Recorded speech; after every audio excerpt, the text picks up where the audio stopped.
këdo dhe këuren iblisi, djalli. Profeti paqja dhe bekimet e Allahut qofshin mbi të e pyeti iblisin: sa nga njerëzit e tu të dashur janë prej umetit tim? Ai tha: 10 grupe, udhëheqësi Tiran, njeriu me ndjemadh, i pasuri që nuk shqetësohet, e si e fiton apo e shpenzon pasurinë, dietari fetar që mbështet udhëheqësin Tiran, tregtari i pabes, ai që monopolizon një artikull për t'i rritur çmimin, shkelsi i kurorës, fajdexhiu, kopraci që nuk do t'ja di se si e ka mbledhur pasurinë dhe pianeci. Pastaj profeti paqja dhe bekimet e Allahut qofshin mbi të e pyeti: sa armiq ke nga umeti im?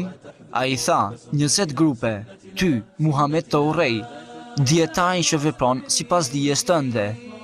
atë që e mëson Kuranin përmendësh dhe vepron sipas tij, atë që thërret për të falur 5 namazet dhe i do të varfërit, të shtypurit dhe jetimët, atë që është mëshirues, atë që përulet para së vërtetës, të riun që rritet duke ju bindur Allahut, atë që konsumon atë çfarë është e lejuar, dy të rinj që duhen për hir të Allahut, atë që përpiqet të falet me xhamat, atë që falet natën derisa të tjerët janë në gjumë,